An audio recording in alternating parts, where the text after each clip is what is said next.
It's Thursday, it's 12:15 and we're live in Westminster.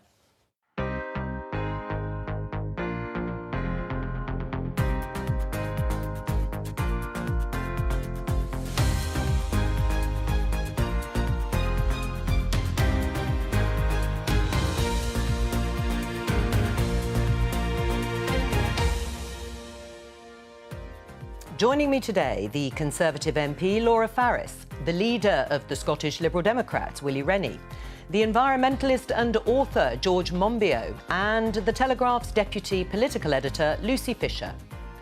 Today, Boris Johnson's colleagues defend his text messages.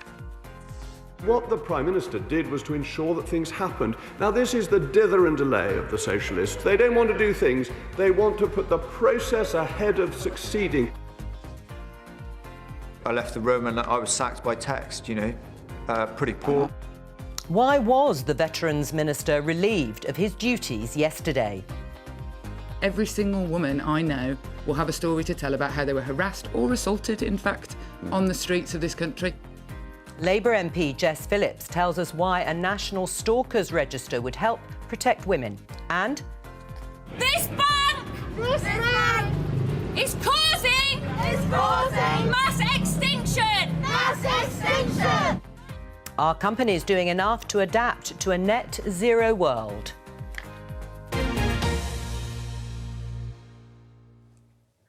Let's start with the story in the headlines there about Boris Johnson and text messages. Let's show you the headline in the Guardian newspaper. Boris Johnson is constantly lobbied by text, sources admit. It's also reported today, off the back of those text messages between the industrialist Sir James Dyson and the Prime Minister over ventilators at the beginning of the pandemic, that not only is he constantly lobbied, but that Simon Case, the head of the civil service, says he should change his number. Now, it's also reported that Boris Johnson has said no, rejected the suggestion, as he's had the same number for 10 years. I should add, number 10 doesn't recognise the story. But my question to start the programme to all of you, Laura, should he change his mobile number? I've got to say, Jo, I don't have a strong view on that either way. And do you have his number? I'm in one WhatsApp group that the Prime Minister's in, but I've never messaged him myself. Is it a bit strange then that perhaps a Tory MP like you doesn't have his number, but so many other people do seem to? Well, I think I do kind of agree with points that have been made by others that a public figure should to some extent be accessible, and I think it's up to him really who his number goes to. I don't think the fact that James Dyson was able to text him in an emergency situation a year ago, is something that's out of the ordinary. I just don't think it's for me to comment on whether he should change his number or not. Well, what about you, Willie? Everyone's distracted by their phone these days, and everyone communicates by text. Why shouldn't Boris Johnson have his own private mobile and use it as he sees fit? Well, we know that he kind of plays fast and loose with the rules quite a lot. So it's what he does with these messages that's probably more important as to whether he is accessible. And therefore, I think the advice from the civil service was probably wise.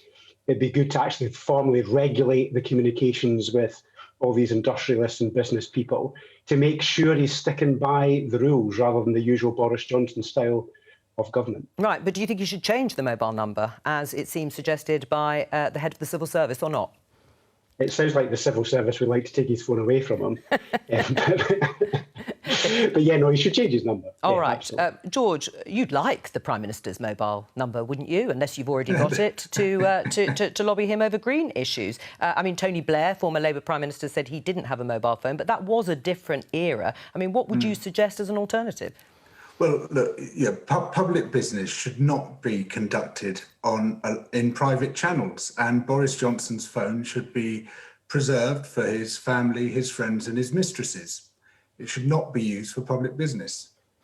On that, Lucy, is there a sense that the existing lobbying rules don't quite capture the modern methods of communication? They're not really sort of nimble enough for 2021? Well, I think that's right, particularly in light of the revelation in the Times today that the Prime Minister uses Signal, an app popular across Westminster that auto-deletes messages after a time. I think there are growing concerns, particularly among the opposition, about the storage of these messages, whether they can be scrutinised later along the line if issues like the Greensill row erupt. So I think you're right that it's the case that some of the technology has progressed beyond the rules and needs to be relooked at. Right. Well, Boris Johnson isn't the only one being texted. We are hearing today from the Public Accounts Committee, Sir Tom Scholar, the most senior official at the Treasury, is in front of MPs. Then he said to them that he's received texts and phone calls on his personal mobile from former Prime Minister David Cameron, who was lobbying on behalf of the now failed finance company Greensill. And the Permanent Secretary told the Public Accounts Committee that Mr Cameron had spoken to him on the phone.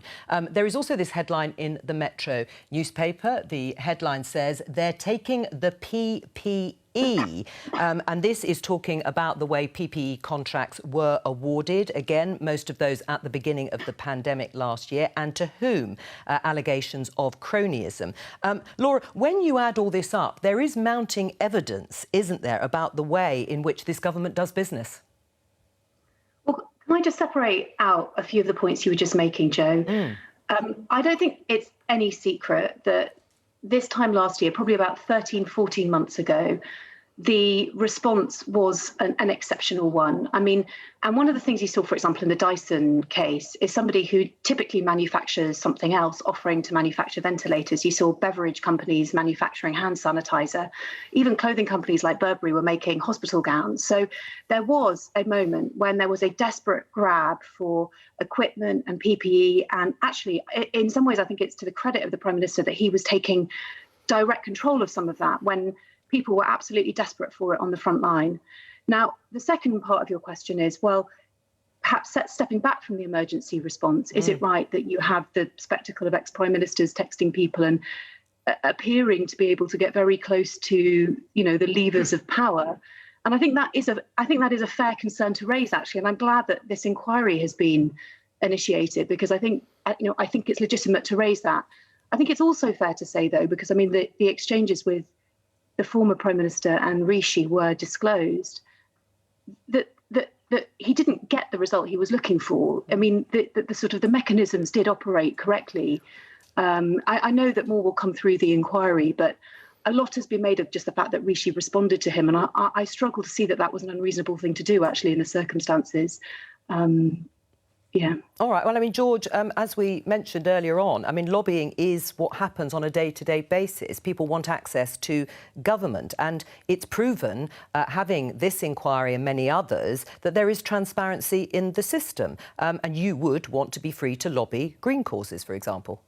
Yeah, I mean, lobbying is part of politics. It's got to be part of politics, but it must be transparent, accountable and conducted through public channels. Well, that's why they've got these inquiries looking into it, isn't it, George? Well, it is transparent. Exactly, but, we're seeing a consistent pattern ever since this government took office of insiders using inside tracks, VIP channels to get contracts to supply PPE, blatant profiteering in the middle of a national emergency, people who are completely unqualified to provide that PPE and other equipment, and in many cases totally failed to do so, but whose common characteristics seem to be that they had friends in government.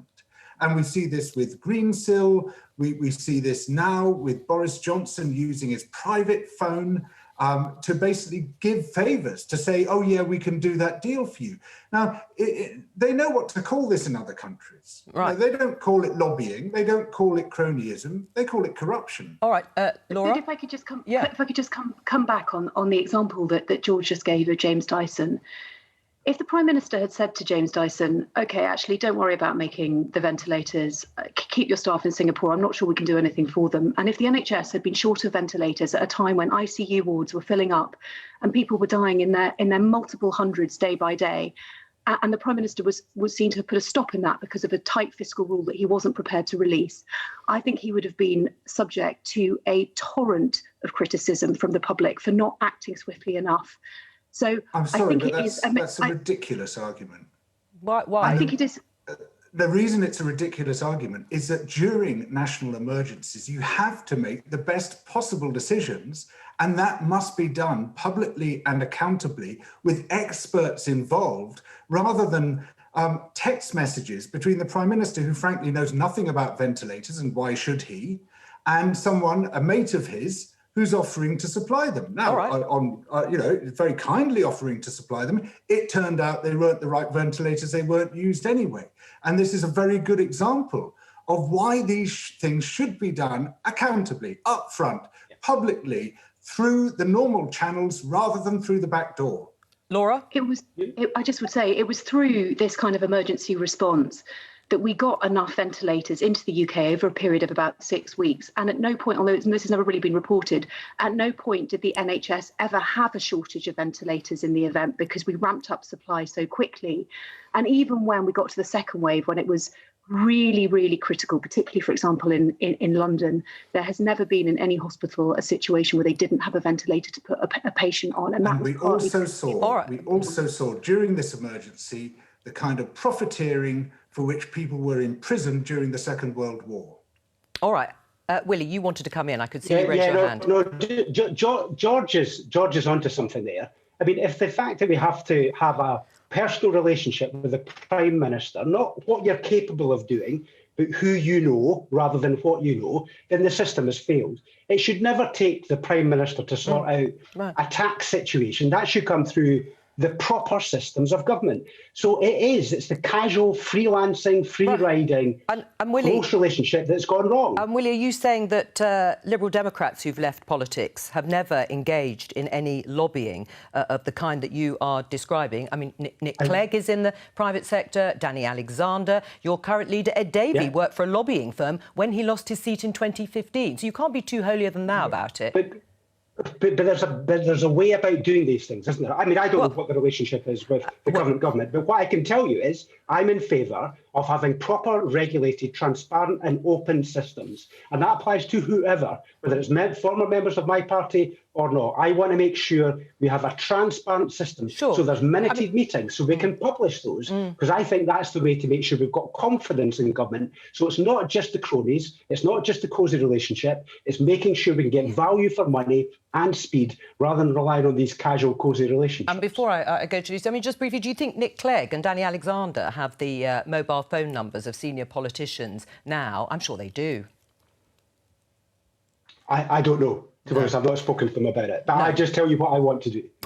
Lucy, Keir Starmer yesterday, the Labour leader in the Commons yesterday at Prime Minister's Questions, called it sleaze. Does the public agree? Is it cutting through? Well, I think that's a really good question. And in one sense, I think with the James Dyson text message example, a lot of people will think, well, it was the early phases of the pandemic. It was a very scary, unknown situation. There was this urgent call out. The government had sort of set the challenge for private sector manufacturing businesses to switch production to ventilators. James Dyson was among a number of companies that answered that call. And in fact, he had submitted the correspondence through the correct channels to the Treasury and had messaged the Prime Minister trying to expedite that or get it looked at. I think many people will think the specifics of this example possibly warranted, him sort of cutting across officials to contact the Prime Minister directly, given the circumstances. But I do think we're going to hear a lot more about the wider issue of what Meg Hillier, the chairman of the Public Accounts Committee, has called WhatsApp government, and the ability of people to message the Prime Minister or a variety of other ministers across the heads of officials, and whether that is being registered and scrutinised in the correct way. Right, well, let's hear what Justin Welby, the Archbishop of Canterbury, his thoughts on this whole idea of lobbying and making representations to government. Politicians are human beings. If we want perfect politicians, there won't be anyone sitting in the House of Commons. We'll never have another Prime Minister. We can't have a royal family. There's nobody who can rule if we insist that they're faultless and flawless. And when we do that, which we do too often, we lead to hypocrisy and all kinds of things. George, I mean, that was from Political Thinking, I should say, the BBC's podcast. George, your response on the sort of character side, if you like, that Justin Welby was talking about there when it comes to politicians. Well, of course, we can't find perfect people to represent us because no such people exist. But at the same time, we should have the systems in place to ensure that people just can't go freelance on this stuff and give favours to mates through backdoor channels. It's a question of the systems. The systems must be in place, the accountability, the transparency. And what we're repeatedly seeing is that they're either not in place or they're not enforced. All right.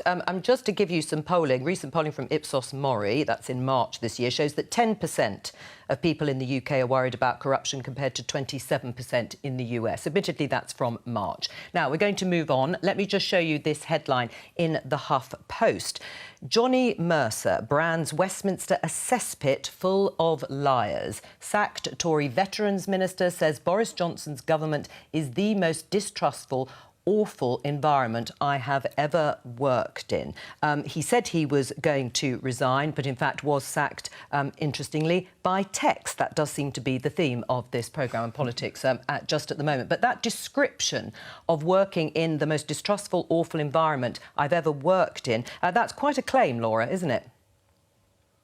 Well, I think Johnny made clear when he was interviewed last night that he was expressing frustration about the Overseas Operations Bill and the issue of veterans in Northern Ireland. And I take my hat off actually to Johnny for the work that he's done with veterans and for opening the Office for Veterans Affairs. But I would just point out that Ben Wallace, the Secretary of State, also served in Northern Ireland. Johnny's replacement, Leo, is a veteran who fought in Afghanistan and Iraq. And one of the things that we've seen in the last few months with things like the Overseas Operations Bill, that there were some incredibly difficult human rights issues to work through, because the effect of the bill is to impose effectively a limitation period on certain certain crimes being, big charges being brought against British service personnel. That included issues like torture. Yes. And those were incredibly complex things. So I understand that Johnny feels frustrated and so on, but I just want to make the point that this is nuanced, complex stuff that engages, and I think to the extent that he was critical of the government, I think it was a reflection of what he felt about certain pieces of legislation rather than a general statement. And I think that was consistent with his interviews that I saw last night. Well, we are going to talk about the substance. I just wanted to get your comment, which you have sort of partially given, about his description of government. He may have been frustrated, but that is a damning claim to say it is the most distrustful, awful environment. And what do you say about the atmosphere that he was obviously operating in? Well, I mean, I'm not in government, I'm just a backbencher, but I didn't, Johnny was certainly giving the impression of being, was actually thriving in his role and being very proud of the work that he was doing for veterans. So I don't know what happened. And actually, I think that the progress, both of the Overseas Operations Bill and in relation to Northern Ireland, which is out of scope because, of course, the conflict wasn't overseas. Right. And is also historic, whereas the Overseas Operations Bill is forward-looking and will apply to future conflicts rather than looking back at the Troubles. I don't see, I genuinely don't actually understand why Johnny's resigned, if I'm completely honest, because my impression was that it was going well. All right, well, let's hear from Johnny Mercer himself. You're quite right. He says claims the government is failing to uphold a manifesto commitment to veterans of the Northern Ireland conflict, as you say, separate from the Overseas Operations Bill. This is what he told Newsnight last night. The reality is I disagree with the concept of people who are in their 70s and 80s being tried again for things that took place a long time ago. The Northern Ireland conflict saw a lot of suffering, including the families of people killed by the army. Is it not right that there be a due process in this? Absolutely. And absolutely, where there is evidence of criminal wrongdoing, there is absolutely no hiding place in the military. Johnny Mercer there last night. George, is it right that veterans of the Northern Ireland conflict face these repeated investigations?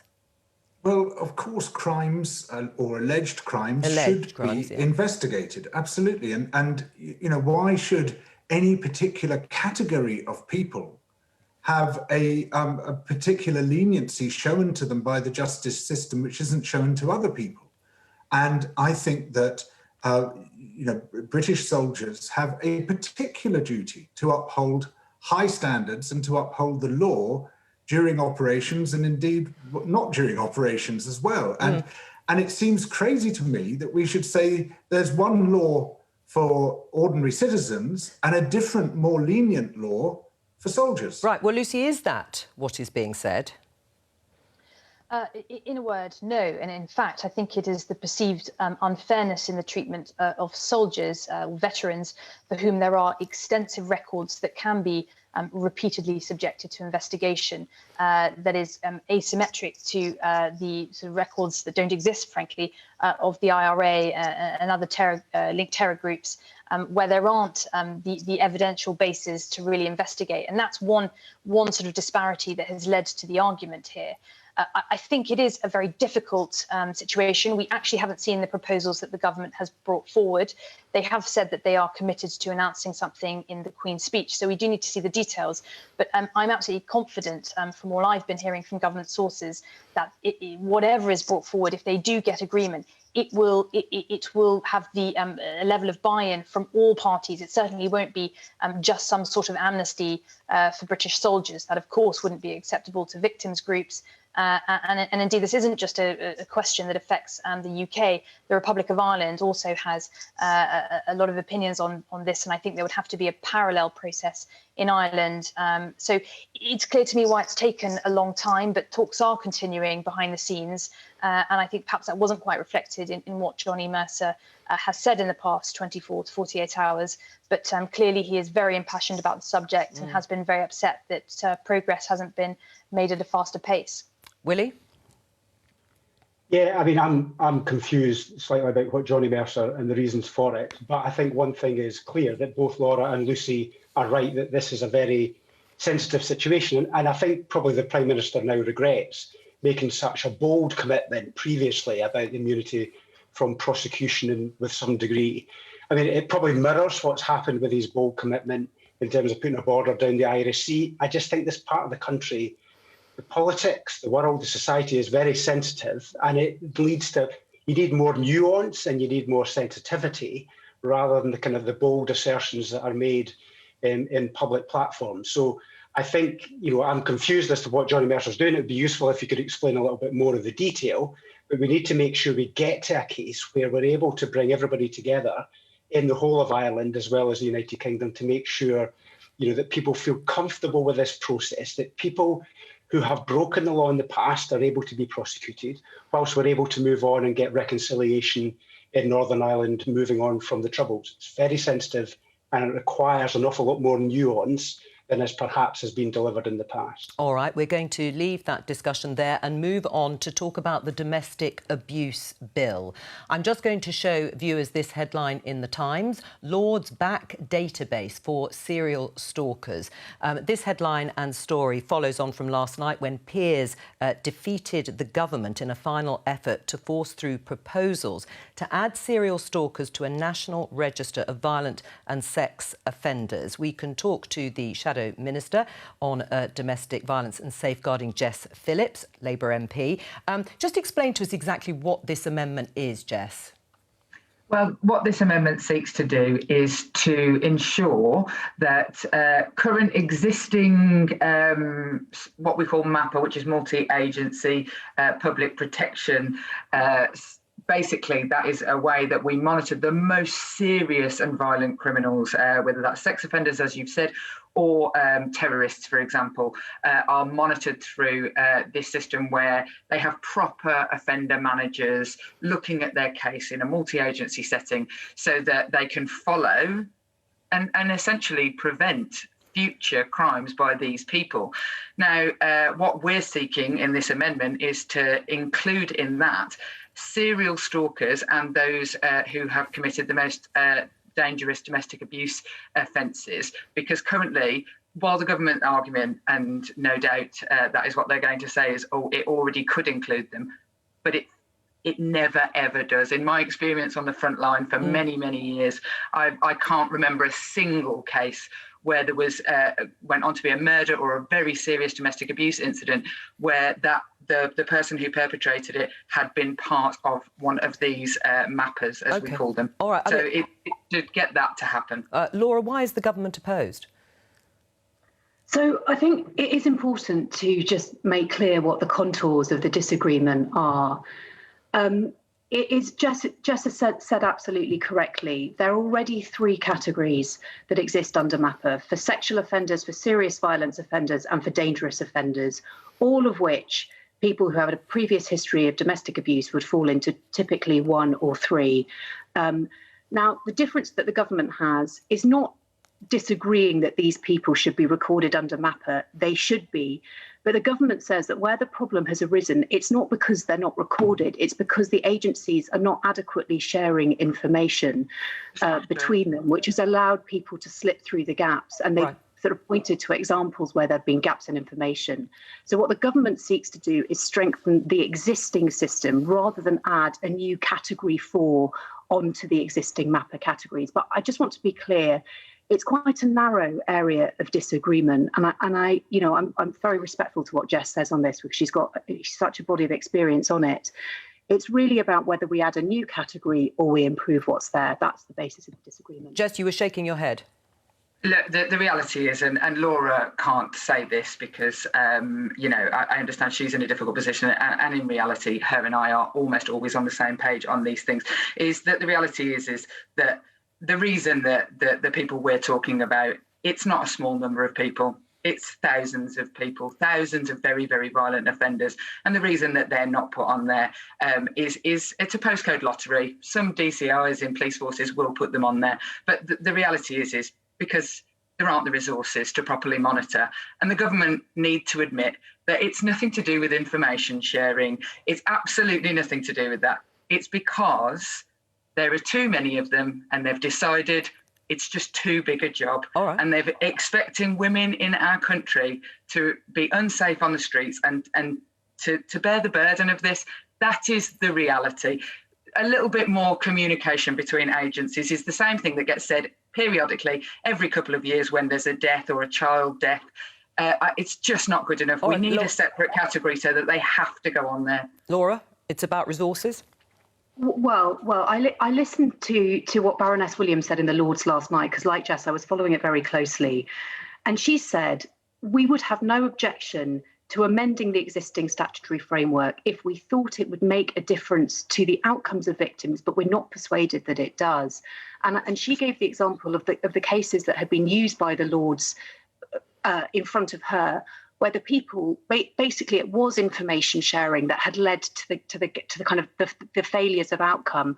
Now, look, I feel like as we're having this debate, this is still a conversation that's continuing, and I'm sort of, the domestic abuse bill is too important to both to MPs, to me and MPs on my side, and to Jess and many on hers. And I think, this is just not something where I'm going to get into kind of boiling conflict about, because as I say, both sides are really committed to trying to find a way through this. It's almost the last piece of the jigsaw, really, in what is a transformational piece of legislation that I hope is going to be on the statute books within a week or so. Jess, just before I get you to respond, Laura, are you minded to support this amendment? You say that it's an ongoing conversation. Are you inching towards it? No, I have been persuaded by the government, but I don't listen to Jess in a sense of like an adversarial spirit, because I do know that she brings an unparalleled sort of amount of experience to this issue. OK, I mean, Jess, in terms of the response, it is much broader, isn't it, the bill, as Laura is saying? Yeah. There's lots of very important stuff in there. Absolutely. Is it right to focus in the way that she says it's quite a narrow focus on this one particular issue? And do you not also feel that it's covered enough by existing legislation? I know you say it isn't and you'd like it to be expanded, but could it be covered more effectively by existing legislation? No, is the answer. It couldn't be covered by existing legislation, because if it could, it would have been, and it hasn't. The number of women dead or left for dead by very serial stalkers and perpetrators is all the evidence that we need for that. But the reality of me focusing on this is that everything that is good that is in the domestic abuse bill has become because people like me and campaigners fought for it to be there, in exactly the same way that I'm going to fight for this. It doesn't mean that I hate the rest of the legislation. I wrote some of it and I'm very, very, very proud of it, along with Laura, who she and I did exactly what I'm doing about this in order to change it so that we had the defences that mean that somebody can claim that somebody consented to their murder through a sex game. That's what I'm doing now. It's not a narrow focus. It's just campaigning for better things for women and children in our country. Let me get some reaction from the other panellists. Willie, would you support the law being changed in this way in terms of stalkers being added to a register in Scotland? Yes, and Jess is right. And Jess is right because it's not just about a database. This is an indication of the wider resource that's required in order to deal with what is a very significant problem. And we know through the lockdown and the pandemic that women have been at the forefront. They've borne the biggest burden through this pandemic. And if we're going to leave one legacy at the end of this, it needs to be greater support for women and a bigger voice for women.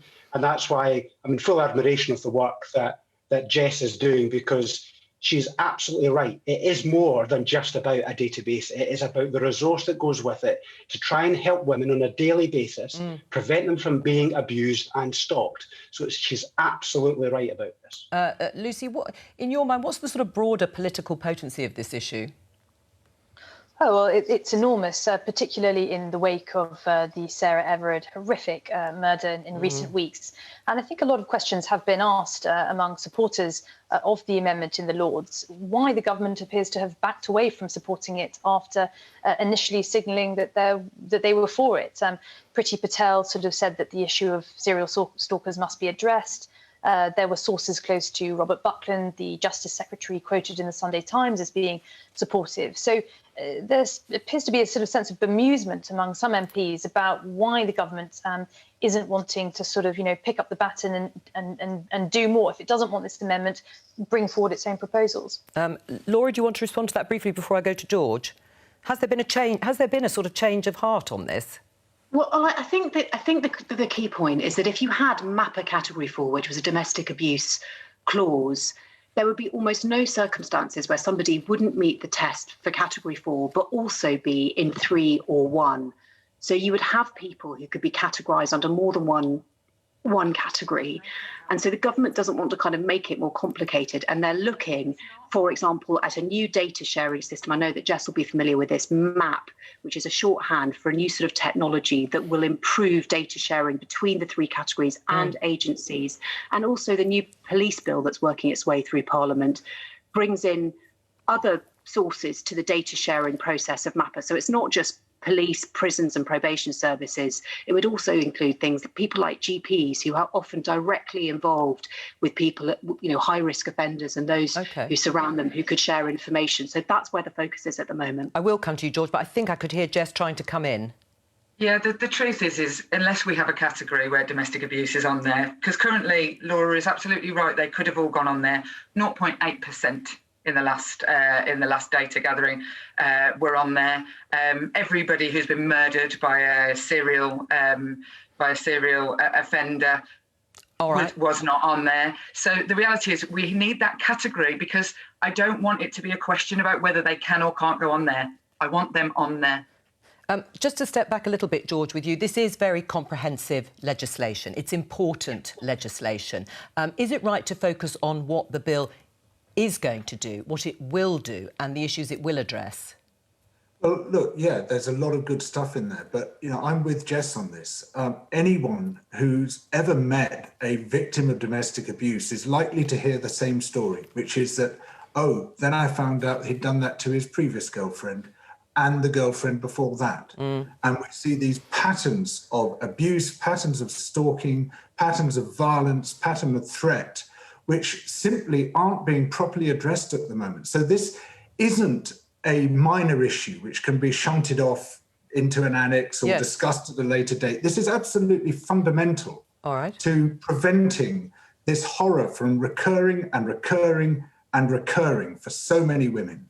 We're going to leave it there. Jess Phillips, thank you very much for coming onto the programme to talk about it.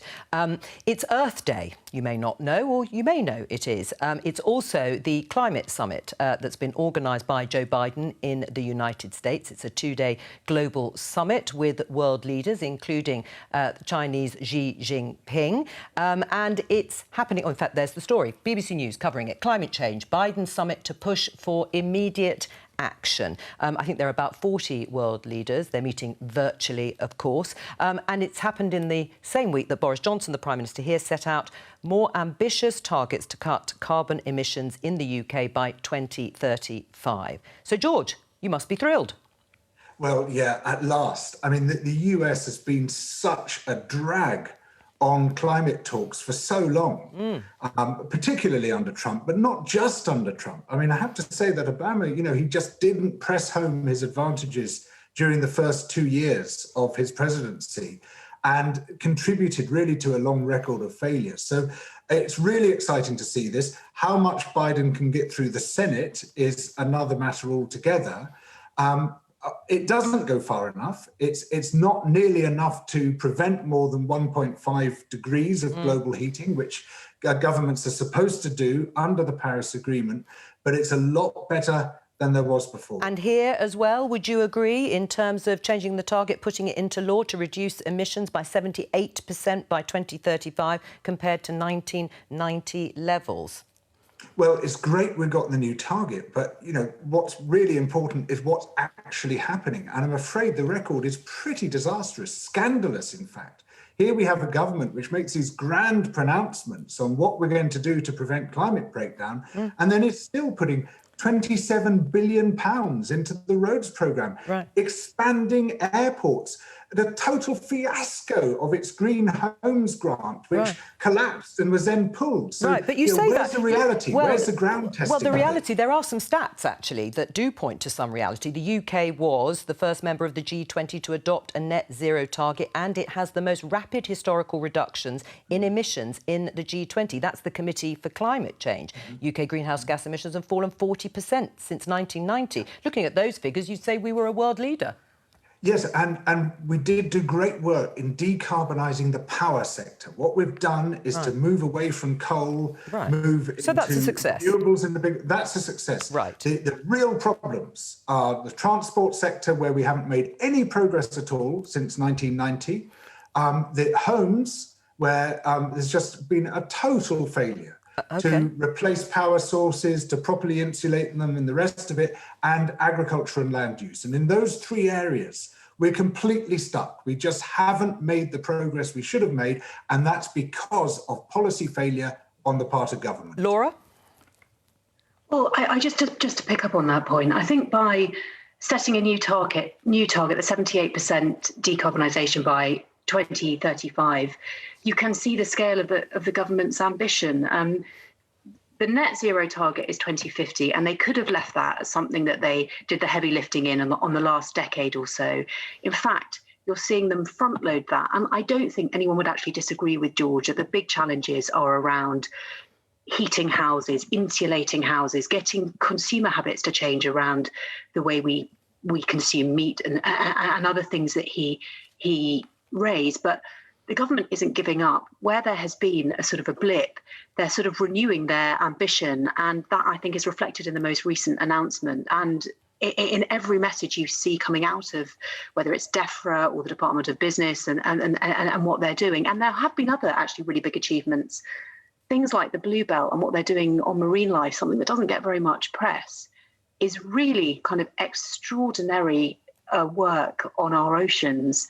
You know, areas like that where we are offering real global leadership, I think just, you know, deserve to be given more attention than they get. Briefly, George, because I want to bring the others in to respond. Yeah, so the sense is that the easy things have been done because, you know, you can change your power sources without actually upsetting people. You still turn on the light and the light comes on. It doesn't make any difference. The really difficult thing is changing transport, is changing the way we live at home, is changing the food we eat. And to be honest, the government has shied away from that. And this is the nettle it's got to grasp. All right. In terms, Willie, your manifesto has a green thread running through it, but you can't transition overnight. How do you bring Scottish people on board, particularly those who work in the oil and gas industries? It needs to be a just transition. We need to make sure we don't repeat the mistakes of the 1980s, where we collapsed lots of industries and many people were left on the scrap heap. So we need to fully utilise the potential of the coast of Scotland in particular with our renewables, but yet we're still building the bulk of the platforms for those wind farms on the other side of the planet. That's not a good sign. We're also not really making progress on cutting back on flights. I cannot believe that we're still putting that third runway in at Heathrow. That seems wholly irresponsible. But the final thing is, we can create lots and lots of jobs by reforming our heating systems in our homes. All right. We want to put in 1 million air source heat pumps in people's homes. That will create lots of jobs and opportunities for people. So that's the way that you do it. Right. So are you going to guarantee everyone working in the oil and gas sector will have a job in this greener future in Scotland? That's our ambition. Our ambition is we've got £5,000 grants for reskilling and retraining. Well, that's an ambition, not a guarantee. And over what time frame? But we've put the policies in place to make sure we can reform the system, to make sure we can employ everybody, because we will need the skills and talents of everyone in this country if we're going to achieve it. Right. I mean, George, do you accept some of the big polluters, as you see them, employ thousands of people? Well, they do, but they will no longer be able to employ thousands of people if they're left with stranded assets, which we can't burn anymore because we'll cook the planet if we do that. And these big employers have to get ahead of the curve for the sake of their workers as well as for the sake of life on Earth. Right, but that means much faster decarbonisation, much faster retiring of their reserves of oil and gas. Right, but what would you do? What would governments do in their position? They've got to look after the people and those communities, haven't they, that work in those industries. Are you saying they should abandon them? Well, no. Well, look, abandoning them is saying, let's just carry on with business as usual. That is abandonment, because eventually business as usual is just going to go smack into the wall of international policy, which will simply prevent us from continuing to burn so much oil and gas. We've got to get ahead of that. We've got to say there's going to be a massive rollout of offshore wind, just as Willie says, and these places which are currently the hubs for oil and gas become the hubs for offshore wind, for high voltage DC connectors, connecting that wind to the grid, for all the exciting new technologies which can decarbonise our energy supply. Laura? I don't like the idea of sort of framing any particular business as a kind of an enemy. I mean, I think when you have the kind of hard to abate sectors, you need to work with them to get them on board as sort of partners on this. And actually, when you look at, for example, some of the stuff that Shell's doing with the kind of rollout of electric vehicle charging points on its forecourts, no, it's not perfect. And of course, there needs to be a fundamental change to its business model. But I think it's incumbent upon governments to work with them and to get them along as part of the effort to work with businesses, rather than to kind of treat them as pariah enterprises or pariah sectors that need to be closed down. Lucy, what do you make of the government's and recent announcements? Well, I think it is widely, welcomed. I can't see any sort of quarter of society that wouldn't welcome the more ambitious target. Of course, it's part of a wider foreign policy objective for Boris Johnson to make the COP26 summit in Glasgow this November a really big success, getting other nations on board. I do think it's really important to see what happens with China, because it's all very well for the UK to make a more ambitious target. Good news to see President Biden also pledged to halve US emissions by 2030 from the 2005 levels. But I think there's a danger that if you don't get other major players on board, particularly China, which under some metrics is the biggest polluting country of all, then there's a risk of individual companies or indeed individuals in their homes looking at boilers, installations, thinking, well, there's no point us bothering if there's still, thousands of coal factories opening a year in China. Right. And George, just finally, we haven't got long. How do you persuade companies and perhaps even individuals to change their behaviour? Taxes, closing them down? Taxes, regulations, incentives for better stuff. But fundamentally, it's about leaving fossil fuels in the ground. And you just say to oil companies, sorry, you can't bring this stuff out anymore. We're just not going to be using it. Thank you to all of you. Thanks to all my guests. That's all we have time for. I will be back on Monday at 12:15, but have a very good few days. Make sure you join me then. From all of us here, bye-bye.